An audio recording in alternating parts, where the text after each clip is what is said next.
Howdy and welcome to the Camera Shake podcast. As always, I'm your host, Kirsten Lutz, and thank you so much for tuning in. Every year, we kick off the new year here on Camera Shake with a bit of a tradition.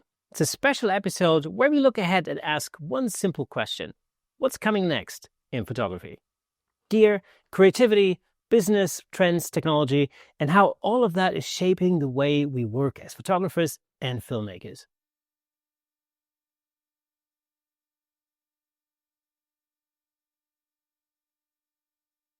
This year's conversation feels a little different though. With AI gaining an even stronger foothold in photography throughout 2025, one question kept surfacing again and again as these clips kept rolling in. Not about specs, not about tools, and not even about speed, but about what really matters when technology can suddenly do so much for us. I reached out to former guests from across the photography world, and 15 photographers, educators, and creators shared their thoughts on where photography is heading in 2026. What you're about to hear isn't a single prediction or a single narrative. It's a wide range of perspectives, sometimes overlapping, sometimes completely at odds, reflecting just how many directions photography could go next.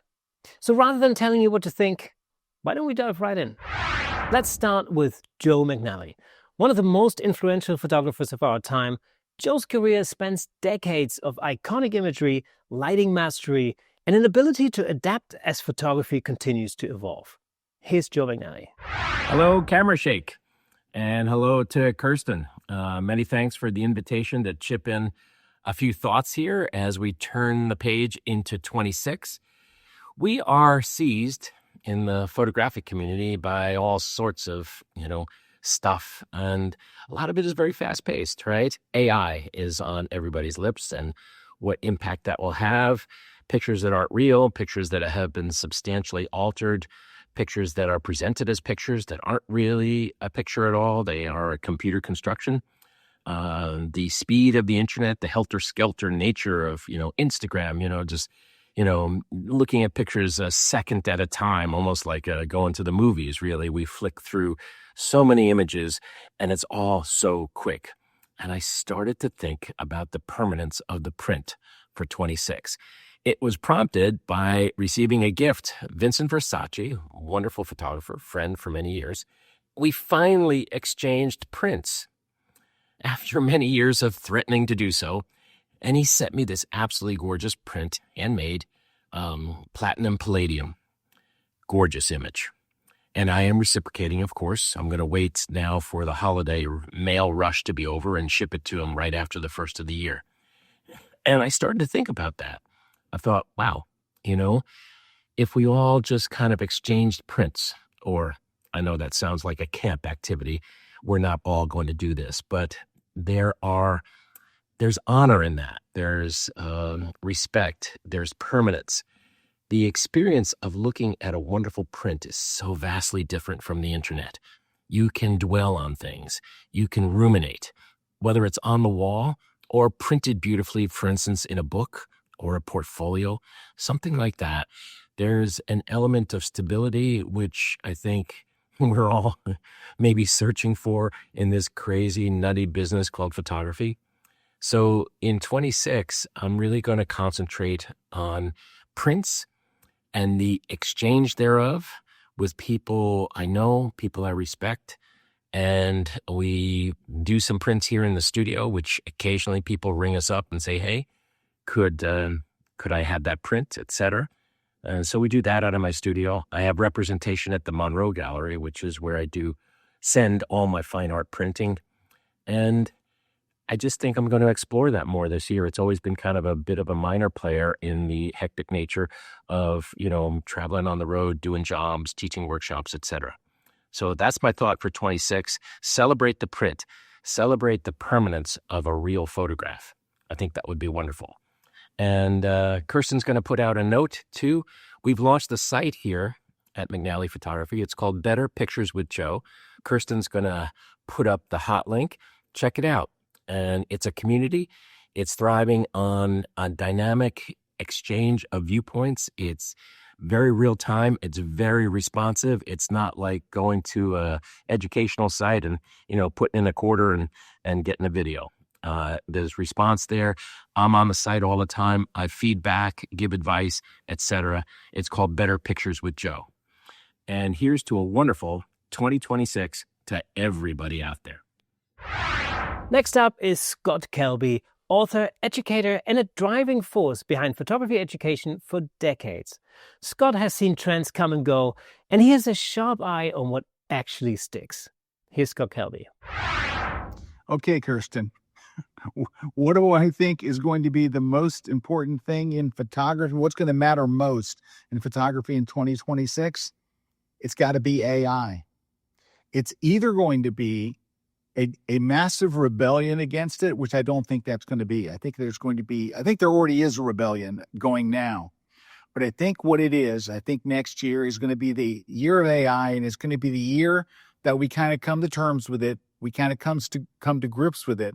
But I think the thing that's going to make us come to grips with this is the pressure to disclose, to have transparency.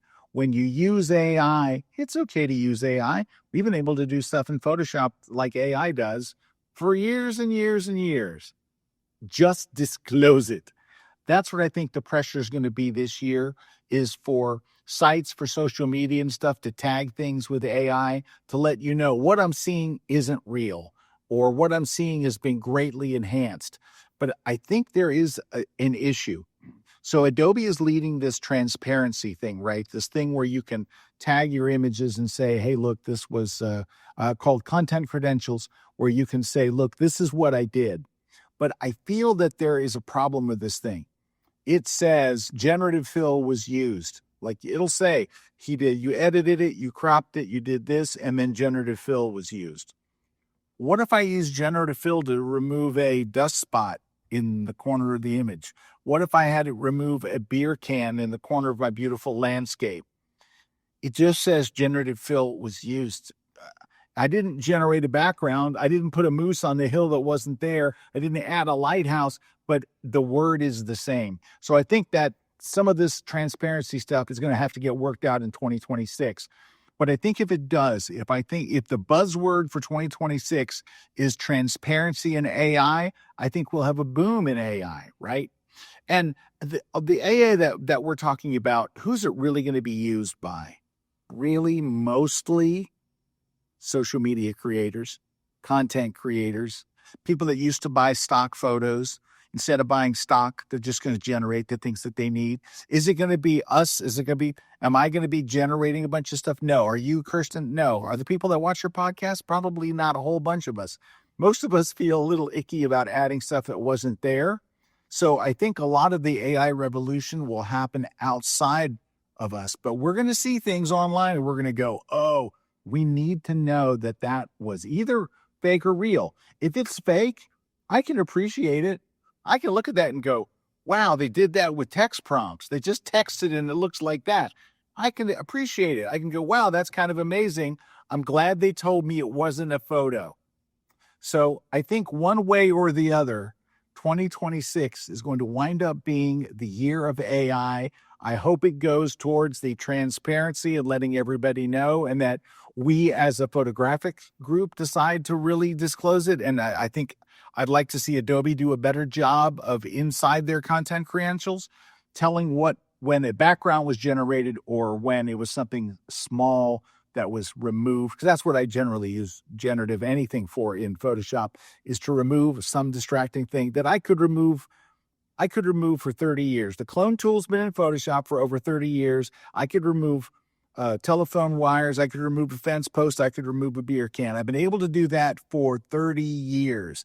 It's faster now with generative fill, but unfortunately the content credentials would show make you think that I did something bad to the photo, but if I used the clone stamp tool, you wouldn't think I would. It's a weird time to be a photographer, but that's what I think. The year of 2026 is going to be the year of AI. I hope it's the good side. And thanks very much. It's an honor to be here on the Camera Shake podcast. As always, there you go. That's my take on it. Matthew Jordan Smith is a world-renowned celebrity and commercial photographer with a career built on craftsmanship, style, and longevity. Here's Matthew Jordan Smith. Hello, everyone. I was just asked the question, What do I think is going to matter most in photography in 2026? And here it is. I believe the most important thing in 2026 in photography is authenticity, making sure everything feels authentic, making sure that a person's a real person, not some imaginary, made up image for a person who doesn't exist, doesn't breathe air and have blood flowing through their veins. I think an authentic moment, authentic person, authentic images will be the most important thing going forward. Will it change our lives? Yes. You've got to show that something is real and be authentic about it in every single way. That's it for me. I'm Matthew Jordan Smith, and I believe the most important thing in your photography in 2026 and going forward is showing an authentic image, a real moment, a real connection. We're real people. We all want real connection. Thanks. Bye. Carl Taylor is known globally for his work in photography education, particularly around lighting, product, and commercial photography. Here's Carl Taylor. Hi, I'm Carl Taylor, and what do I think will matter most in photography in 2026? Well, it's a good question. I think AI is going to continue to infiltrate and annoy photographers, that we're going to need to step up the level, make sure that we're at maximum creativity, maximum skills, maximum lighting skills. But there's also a very good chance the AI bubble is going to burst, and a lot of these sort of cheap AI apps that make images are going to disappear, because as we've seen, the current AI model just isn't financially sound. So I think carry on, keep up the good work, and focus on creativity and delivering high quality work for your clients. Bure Perry is a photographer, educator, and one of the most recognizable voices in the photography community, known for honesty, humor, and cutting through the noise. Here's Bure Perry. I think the number one thing that's going to be impactful to photography in 2026 is going to be AI, because it is going to impact everything that we do. It's going to impact our client expectations as people become more educated as to what AI can do and start to expect it. We're already using it extensively in editing. It's just going to become more extensive in editing. Their expectations will grow. Our marketing will grow. We'll start to offer products perhaps that are a little more worked over than they used to be. We'll start to be doing more replacements, more fanciful photography. Everything. AI is going to touch every aspect of the business of photography in 2026 and beyond. All right, next up is Frank Doorhoff. Frank is known for his bold visual style and straight-talking approach to photography. Never want to follow trends blindly, here's Frank Doorhoff. Hey guys, Frank here, and welcome in our home studio. This is actually where we do all our digital classroom episodes when I'm at home, and we did the Camera Shake podcast. So the question, what do I expect for 2026? First of all, I of course hope that everything will cool down a lot and we start respecting each other again, because that's the most important thing, right? But for the creative part, we all know AI and the big move it's making. And on one side, it's scary. It's very, very scary because, let's be honest, what can you trust what you see online? Every video can be fake. And nowadays, there's a lot of interest in spreading fake news to destabilize everything. So my advice for 2026, do your own research online. Don't fall for AI. But AI will be very important also for us as creatives. We are able to work faster, more accurate. And of course, we are able to do stuff that we were never able to do. Think about compositing with cosplay. You don't have to build Star Trek Enterprise anymore. You can just take it out of the computer. And this is the part where I think 2026 will make a huge difference, and all the years afterwards. Are we going to use AI just to do something that you could never do? Photograph a running Viking away from a burning village? Or are we going to use AI in a positive way to create art that was not possible before, but is still mostly in camera? And do realize that event photography, wedding photography, portraits, families, pets, they all can use AI in a positive way. If you're into stock photography, that will be a little bit more difficult, or logo design. I think that will cost a lot of jobs. But do remember, when you incorporate AI into your own photography and use it to create something unique that's just for you, but still with the same persons there that make it human, I think AI can really make a big difference for your company. So adapt AI, use it in your own workflow, but in my opinion, still try to get as much as possible on the set and in camera, because real still looks real. Thank you so very much, guys. I hope you have a blast at the end of the year and a stunning 2026 and all the years after. See you again next time. Bye, guys. Ty Turner brings a strong business and mindset perspective to photography, especially when it comes to building a sustainable creative career. Here's Ty Turner. What's going on, guys? So what do I think will matter most in photography in 2026? To be honest with you, it's probably going to be your ability to adapt AI, to use AI with your photography to take it to the next level. There's no avoiding it.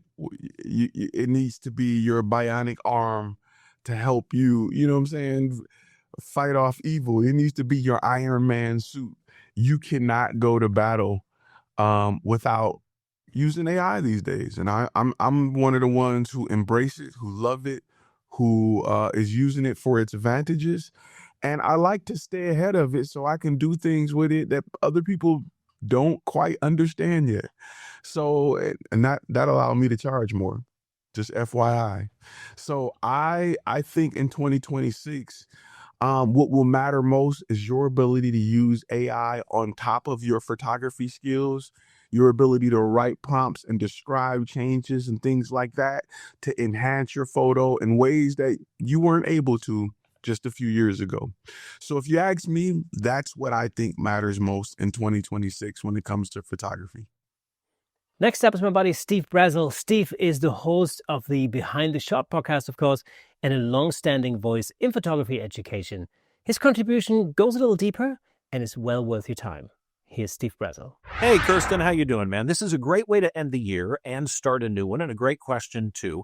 What do I think will matter most in photography in 2026? When I first read that, it seemed harder to answer than in past years. In fact, I'd almost say that in the past, this was kind of an easy topic. We all wanted better autofocus and better high ISO performance, more dynamic range, things like that. But even those answers are more complicated today in so many ways with the tech that we currently have available. It feels like we've reached some plateaus in certain areas without some big technological breakthroughs. Maybe, just maybe, we've reached peak performance in some of those areas. Let's take the things I just mentioned, for example. I shoot at very high ISO all the time, and while today's pro bodies like the Z9, R1, R5 Mark III are better than the old DSLRs I used, like the original Canon 7D or 5D Mark IV, it's not like we still don't wish the images were cleaner. And in fact, some of the most common conversations that I see online are about noise reduction options. We have amazing autofocus systems today with shockingly good subject detection for things like people, animals, or vehicles. But if you give people A, they will almost always come back and ask for B, and then C, and so on and so forth. I have had so many viewers of my Nikon and Canon autofocus shows ask if vehicle detection would work for trains or planes, which technically they're not trained on. Or they ask why the autofocus doesn't find that tiny little bird in a tree full of small branches and ends up focusing on the branches instead. Or why people detection seems to always pick the wrong person in a group. The truth is, engineering-wise, anytime we have amazing tech that helps us, it also exposes new, more granular weaknesses, and that gives the engineers the new projects that they can go work on. So what do I hope that they're working on? Well, I hope they're working on an AF system that can tell a person from a snowman. So it focuses on the most logical one, which would be the person, not the snowman. And yes, that's an actual issue somebody emailed me about. I'd like to see a wider pool of subject options to choose from for subject detection. And I definitely think there's plenty of room for better high ISO performance. I'd also love to see better sensors and processors that give us better dynamic range without a penalty when you raise the ISO to a higher ISO. How do I see any of that happening if, as I said, we've hit a plateau? And the first thought that hits me is perhaps AI. I think hardware development is a great place to use AI. In photography, we're up against physics. And I think the leap that we need, partially at least, comes from manufacturers using AI to help solve or work around some of those development issues or development limitations. I actually think that's a better place in some ways to introduce AI than at the consumer level. Of course, unfortunately, I think this year we're going to see it come to cameras or software at the user, consumer level more than the development level. Why?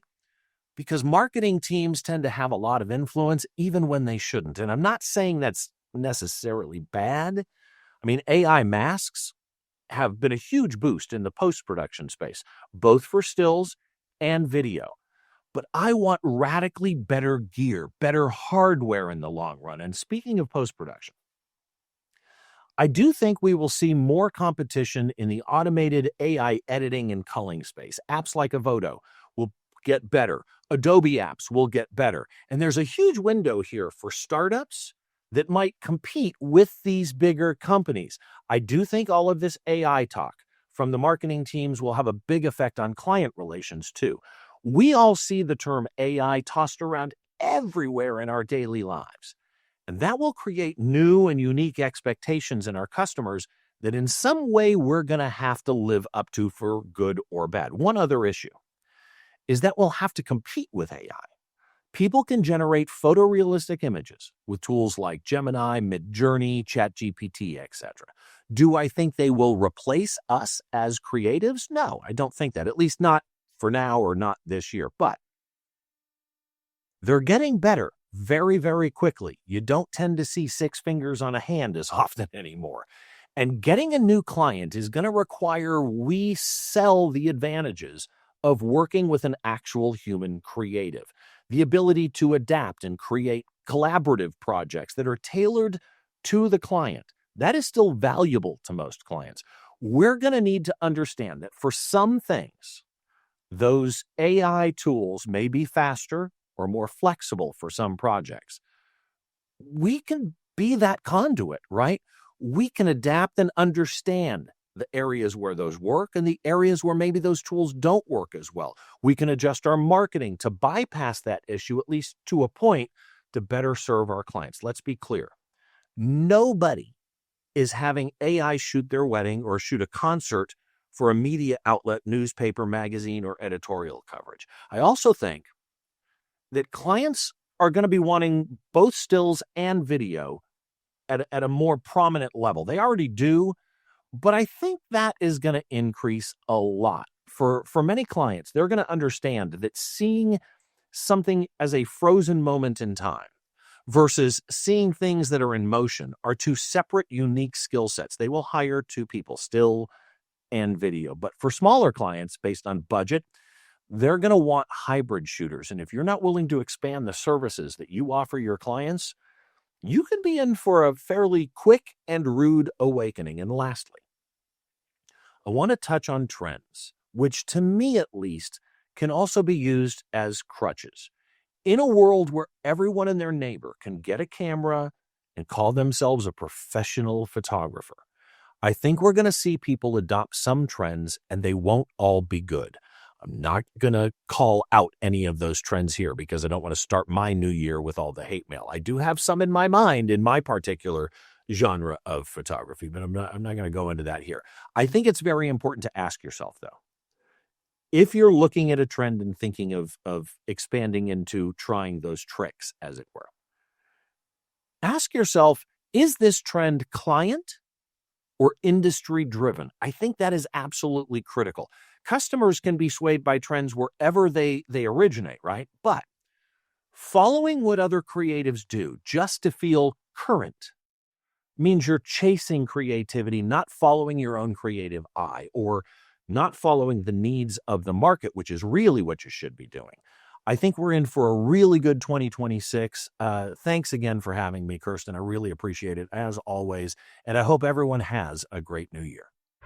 Andy McSweeney is a photographer, educator, and the founder of Photo Tour Bruges. Working closely with photographers at every stage of their journey, he brings a grounded perspective on where things are heading. Here's Andy McSweeney. Hey, Camera Shake Nation. This is Andy McSweeney with my predictions in photography for 2026, as requested by your host, Kirsten, on the show. And while we dive into it, just like last year, I'll start with the gear and then what I think is a little more important than the gear. We always obsess about that, but obviously there's so much more. However, on the gear side of things, well, frankly, I think for the year ahead, we're looking at much like 2025, where maybe with a couple of exceptions, we see a lot of business as usual from the major players. I think camera bodies, there's nothing really cutting edge on the tech that's going to be announced this year. Maybe an update of the global shutter by Sony. I think they might put out their second generation one. In fact, I think if we see anything as far as camera bodies go from Canon, Nikon, Sony, the big three of it all, it'll be around the Summer Olympics over in North America, where they usually put out some sort of high frame per second super autofocus beast. And I think this year will be no exception, or very, very likely, let's say. But I think actually, just like last year, the most interesting stuff as far as innovation, as far as good prices, or maybe even the combo of the two, will probably be around the third-party lenses. Viltrox, T-Tartisans, Sigma, Tamron. I think they'll do the most interesting things. And, you know, I think, frankly, with the recession afoot in a lot of Western and Eastern economies, too, as well as just the uncertainty in the world in the industry of photography, for that side of things alone, I think we're going to see a lot more conservative spending. So I think people will be looking at these third parties even more as they're tightening their belts over 2026. And also these camera lens makers seem the most interested in innovating right now. They've got the most to prove. And I think especially companies like Viltrox and T-Tartisans that are less known than Sigma and Tamron might well keep throwing out some nice value for money stuff that even hits a couple marks of innovation. I'm going to use the Viltrox 9mm or 14mm for 4-frame, which is both 2.8 and very nicely priced and super sharp at like 2.8 otherwise. So things to think about there on the gear side of things. But frankly, I think when we get to 2026 and we talk about our predictions for photography, as well as our concerns, worries, hopes, dreams, all that sort of thing, I think a lot of it is frankly around AI. Just like I said last year, it's going to keep evolving and pushing forward in one way or another, either in the results we get when we put in our prompts or do our edits in Lightroom, Photoshop, or otherwise. I think those are going to get more sophisticated, and I think you can just look at Google's Gemini 3's release just recently to show how photorealistic things are getting. So I think that's going to be interesting for people to play with or just use as a tool in one way or another as far as it goes in the way it evolves in 2026. And I think on a commercial level, whether you're talking about companies, big, small, or just the consumer level of things, like with me, with my portrait offers, where it's, you know, just usually Joe Public, I think we're going to see one way or another as far as it goes with AI and what people want out of that. I think on the commercial level, I think companies really would like to start integrating more AI where either they use it directly by prompting what they want and then refining it out, having a few options for a very low price, frankly. Or I think they'll just look into more people who can do that sort of thing for a lower price than a commercial campaign could cost with photography, videography, or whatnot. But having said that, and this is where I think we'll see this, especially on the consumer direct end of things.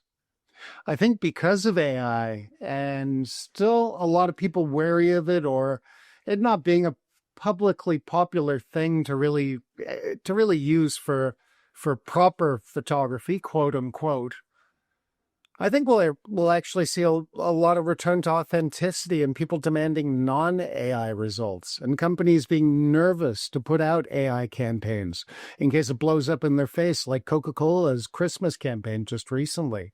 That was all AI generated and the internet called it out. And it didn't really work, let's just say.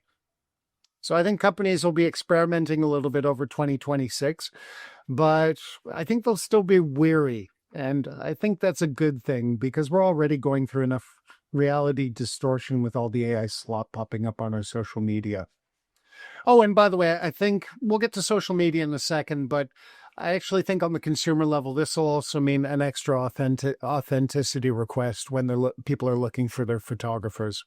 I think for like the work I do, portraits, events, proposals, people are going to still want authenticity. I think there will actually be a decrease in demand for filters and just overly processed work.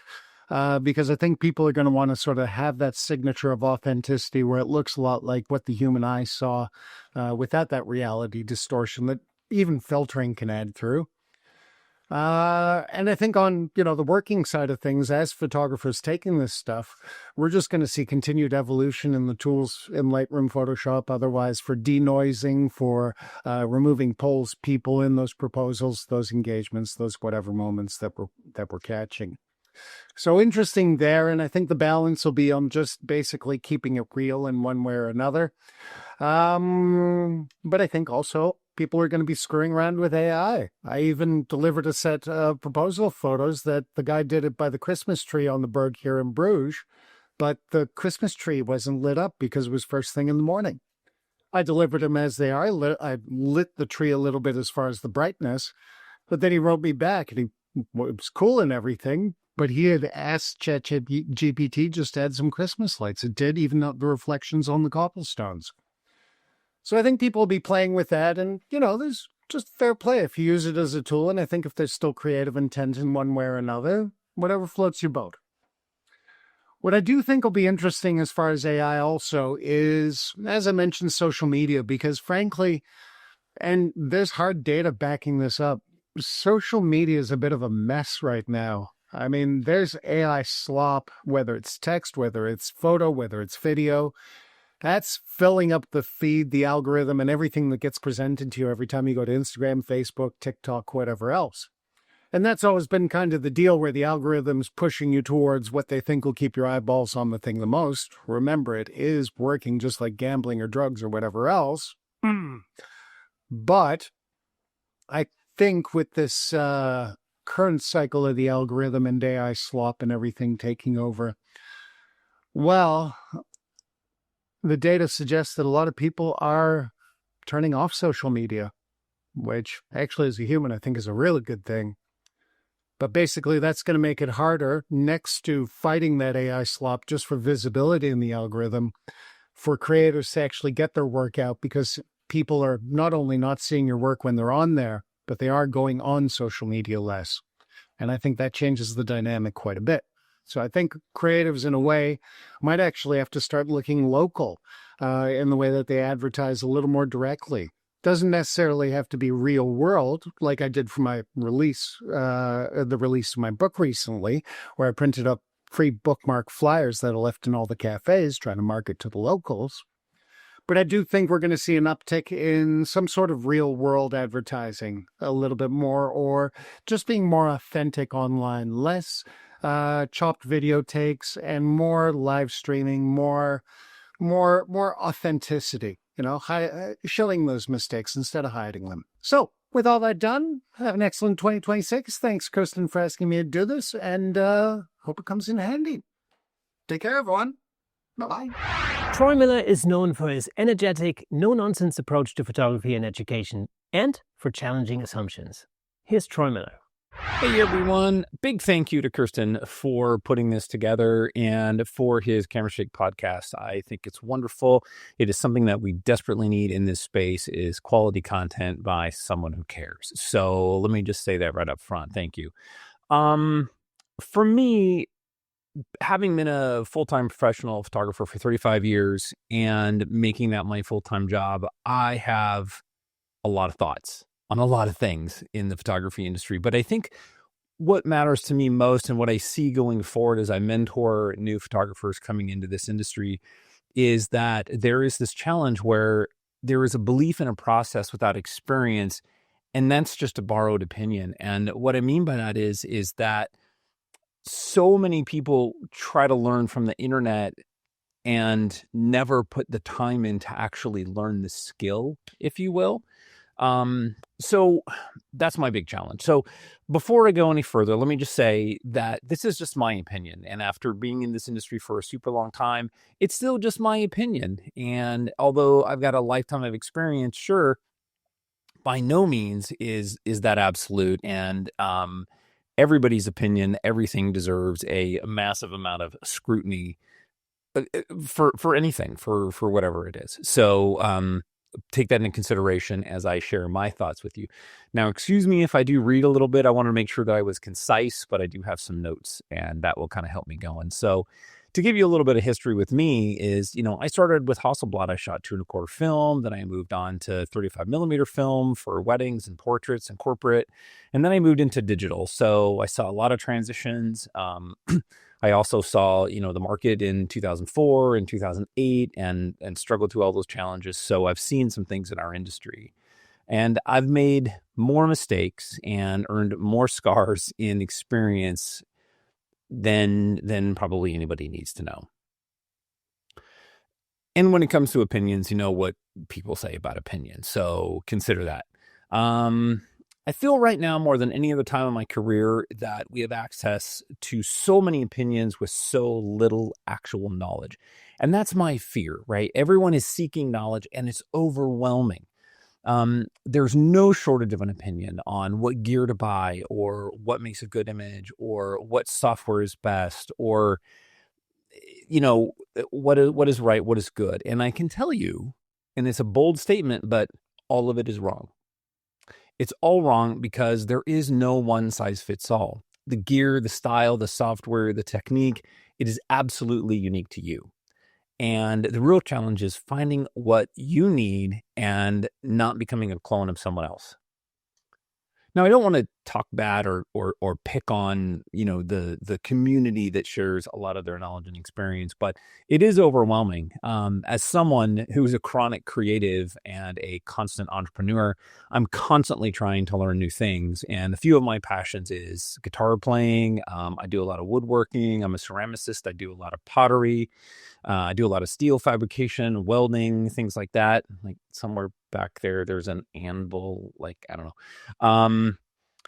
And it's really, really hard to get real information. So what I am going to suggest here is to, first and foremost, do your research, but seek out mentors, seek out actual human beings, someone you can take to lunch, someone you can call on the phone, or you can text with a question, hey, I want a new lens. Troy, what do you think? Do I need this lens? Do I need 2.8? Do I need f4? Do I need 5.6? Do I need to worry about these things? Then find a local group. There's local photography groups everywhere. If there's not, start one. There's probably guys, ladies like you that want so desperately to have a group of community. But also seek out a professional. Ask to carry their bags. Ask to ask them questions. Ask to take them out to lunch. Most professionals are just so excited to have somebody that's passionate about this industry to talk about. I know I am. Then take what you've learned and put it to the test. And not with just a few images, by the way, a few thousand. Want to better understand your camera? Live with it, walk with it, eat with it, sleep with it, carry it in your hands all the time. Practice, practice, practice. You should be able to change lenses and swap out a memory card and make some adjustments in the dark without ever looking at your gear. Software is the same thing. Learn what every button in your software does. And I mean, literally, go to every button and see what it does and then look it up if you have to. Don't just watch videos on how to edit. Figure it out. The process matters. I have plugins, but don't just buy plugins to make life easier. Figure out how to do it longhand. And then you'll realize oh, do I need a plugin for that? And then when you do, you'll buy the right one. So the knowledge will help you make decisions in the future. The better you know your gear, the better you know your software. You'll develop a style, a technique, lighting. The better you know all these things, insert whatever discipline here is, right? Same thing with a guitar. The more I play, the more I know what kind of strings I want instead of just asking somebody. And this will really help you focus on what matters, pun intended. The better you get, The more you work through it, the more answers will come to you without you having to feel insecure about it. And this is for whether you're a working pro of 30 years or you're just starting. It's the same thing. We all have gear envy. We all want new stuff.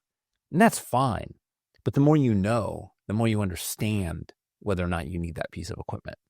And it will help you grow your art because then your gear gets out of the way. So the more you do on your own, the more that you discover, the better you can accomplish the goals that you have, right? Earn your scars, make those mistakes, test, and not just a couple hundred times. I'm talking thousands of times. In a busy year, I'll push the button on my camera over 500,000 times, literally, from weddings to portraits, you name it. And there's a lot of images to edit and a lot of lens changes and a lot of real world knowledge that goes into what my gear will do, what will perform better in what situation, and how to make things work. So doing some tests with a few thousand images is nothing. That's not even one wedding, a few thousand images. And this is knowledge that's impossible to acquire without putting in the time, without making the mistakes, Anyway, I could talk for hours and hours and hours on this kind of topic because I'm very passionate about this whole idea.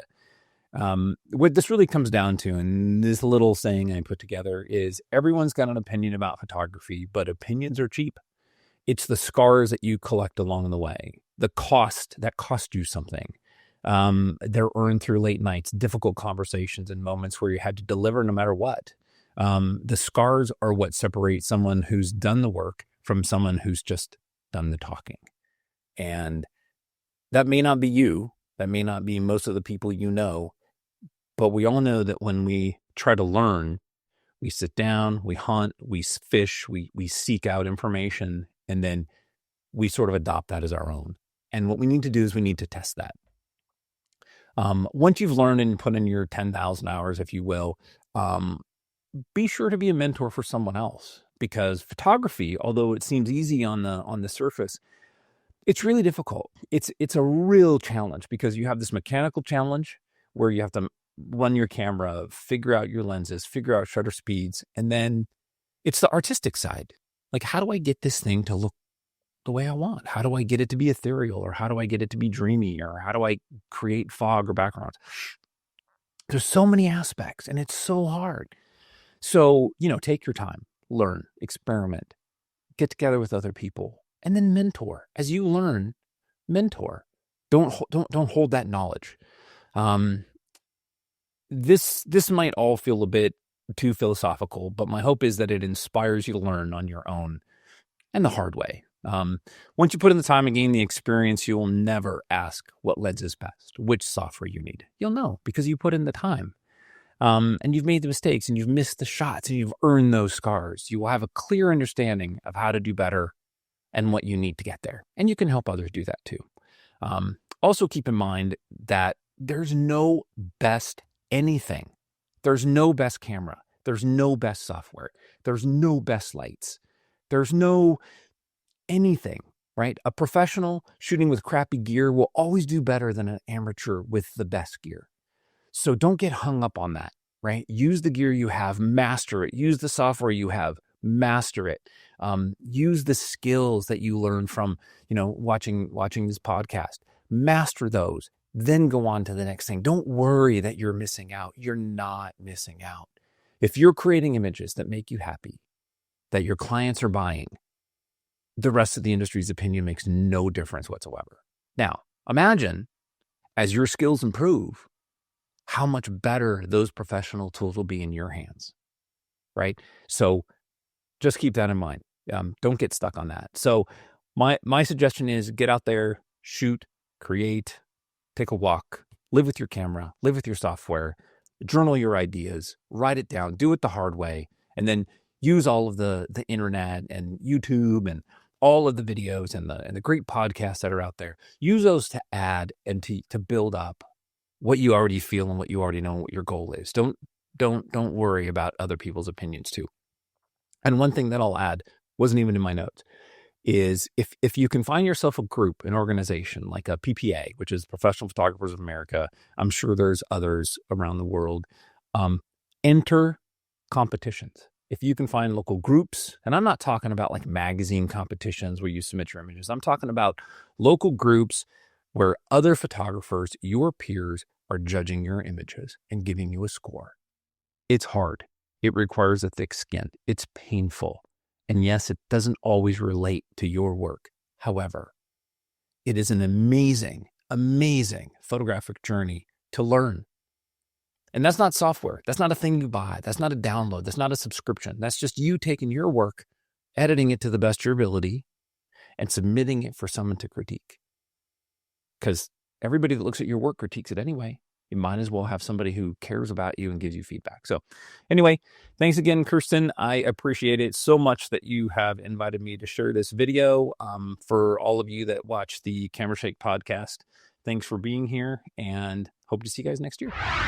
Ben Beale is a UK Army photographer, digital artist, and educator whose work pushes photography beyond the traditional frame, sitting at the intersection of creativity and technology. Here's Ben Beale. Hello everyone, I'm Ben and I'm a British Army photographer, and what do I think will matter most in photography in 2026?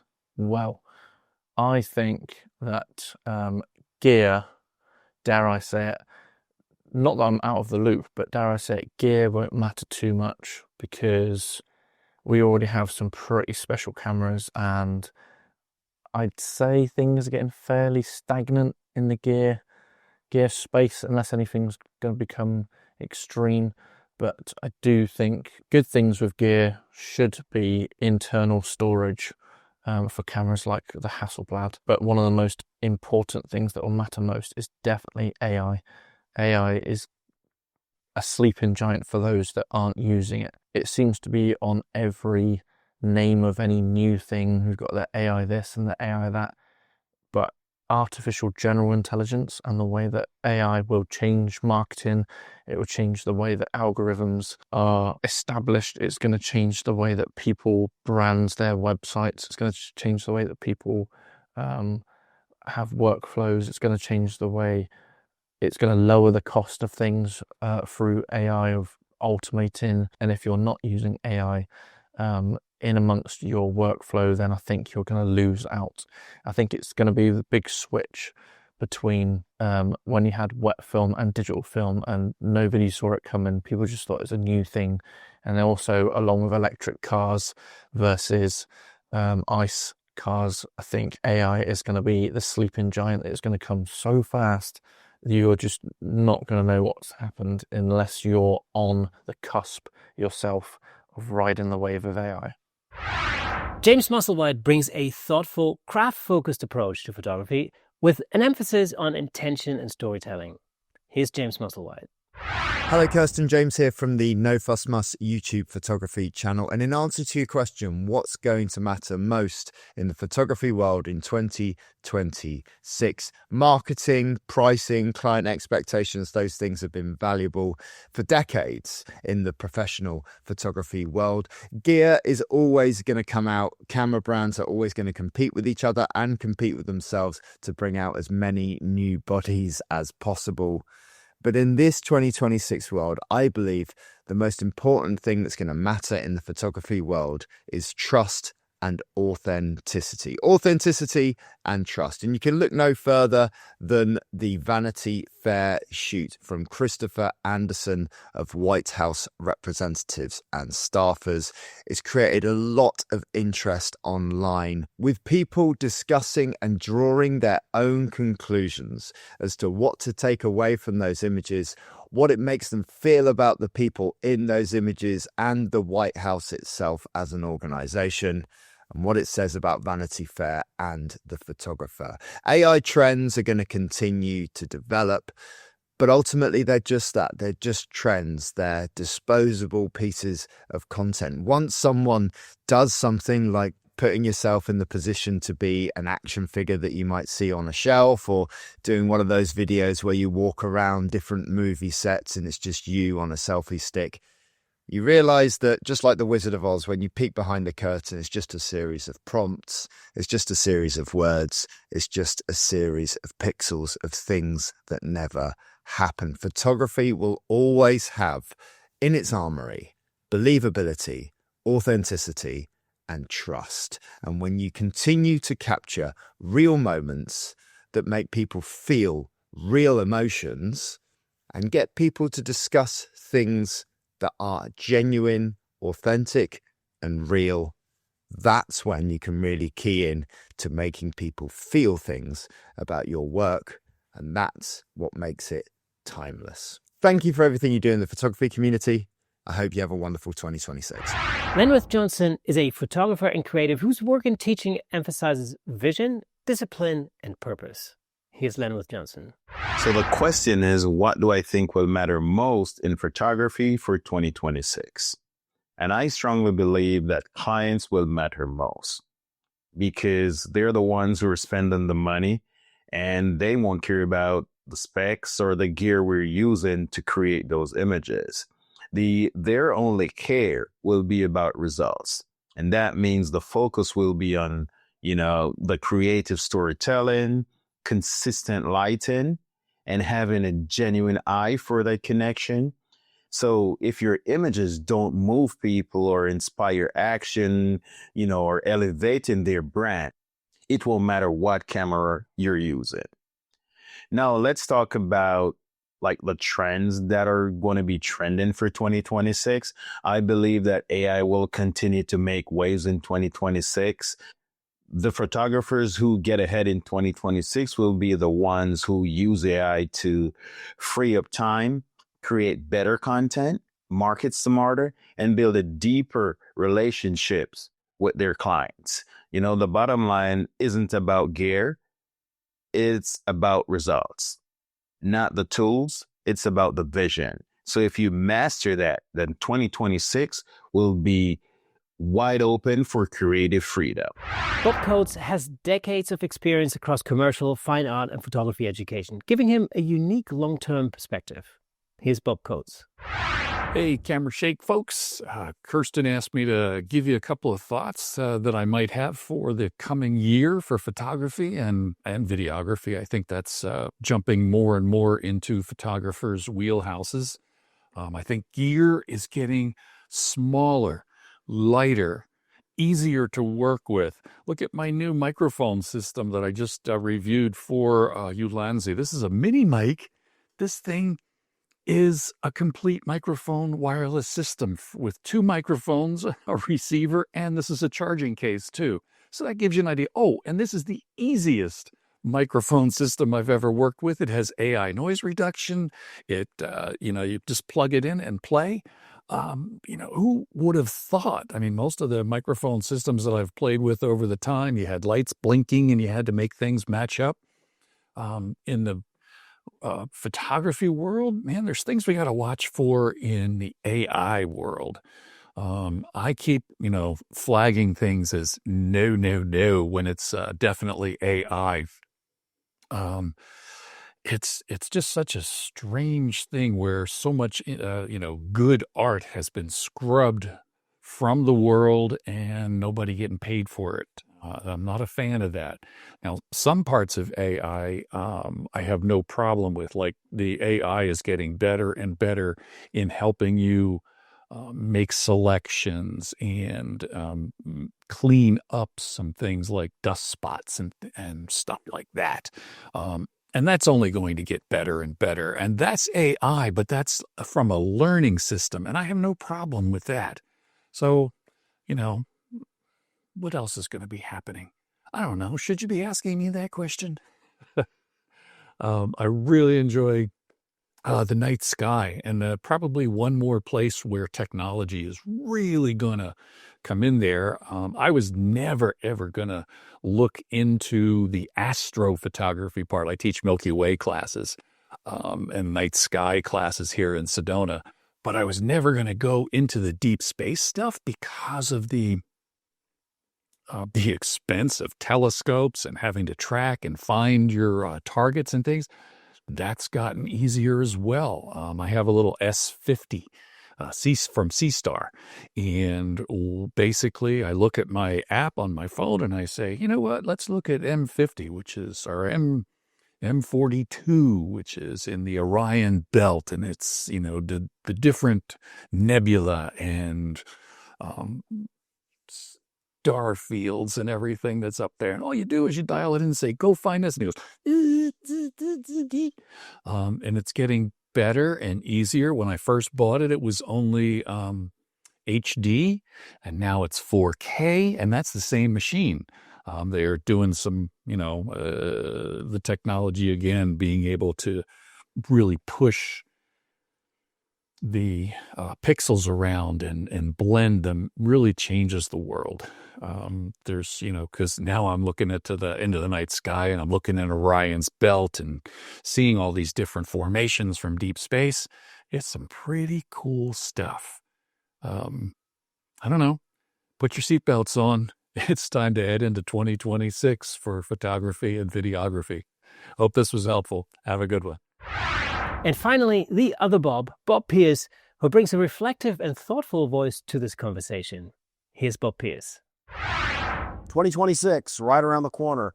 What's coming in photography? I'm actually here in my studio, but I'm going to be talking about real estate photography. I think AI is the buzzword for 2026, really in all forms of photography, but I think especially in real estate photography. You're going to see a huge amount of AI editing in real estate photography, and it's also going to change how we shoot real estate photography, I think.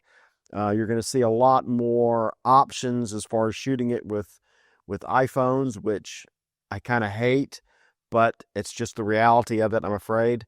Both shooting it for stills, for MLS, but also for video. AI is going to bridge, I think, the gap somewhat in quality, which I realize some people think is great and some people think is terrible.